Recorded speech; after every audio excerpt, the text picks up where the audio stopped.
The man who shot at 4 men on Sunday evening in Harmon has allegedly revealed his motive for pulling out his gun and firing the deadly shots that claimed the lives of 2 individuals. PNC's Jolene Tovis reports.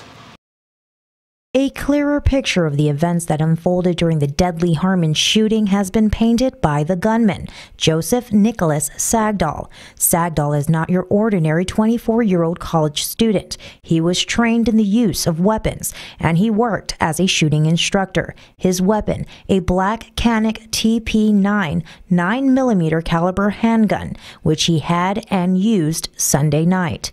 But what happened before shots rang out that tragic night?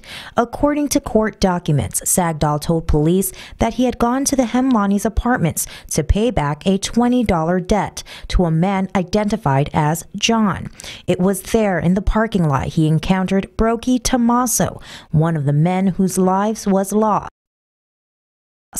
During that encounter, court documents state that 2 other men who were present during the shooting alleged that a verbal altercation occurred between Sagdahl and Tomaso. They explained that Tomaso pulled out a slingshot and aimed it at Sagdahl, shooting him in the face. The 4 men then left in a silver Nissan Sentra headed northbound towards East Titano Road. While Sagdahl told police that he doesn't know why Tomaso shot at him, he did reveal how he reacted.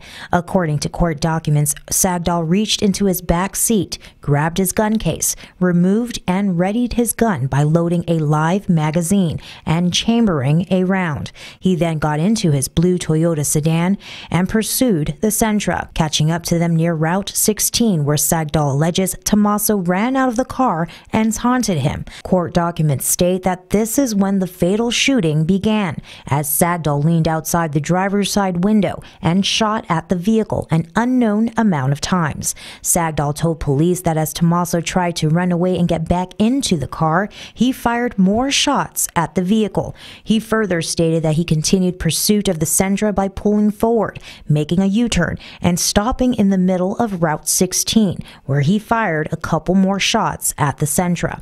After he was done shooting, court documents reveal that Sagdahl unloaded his gun and set it on the top of his vehicle. At the scene, police discovered the Sentra riddled with bullet holes. Near the Sentra, Tomaso laid lifeless with a gunshot wound to the head. The second victim, identified by the victim's relative as A.V. Marichong, was on the ground near the bus stop, bleeding from his stomach and shoulder. He was pronounced dead at GRMC. Sagdahl was at the scene when police arrived, and after being read his Miranda rights, he wrote in his statement, quote, "I felt as though I shouldn't have used my gun in this situation, but I was afraid for my life. I regret not resolving this another way," end quote. In court today, Sagdahl appeared for a magistrate hearing where he was formally charged with aggravated murder as a first-degree felony, with a special allegation of use of a deadly weapon in the commission of a felony. Reporting for PNC News, I'm Jolene Tovis. Meanwhile, medical examiner Dr. Aurelio Espinola could not positively identify the second victim at this time. However, he did state that he was not able to complete the autopsy as a result of the number of gunshot wounds sustained. He will continue the autopsy tomorrow pending results from an x-ray. As you may recall, the victim was positively identified by relatives as A.V. Marichong. As for Sagdahl, bail was set for $500,000. The next hearing is set for December 29th.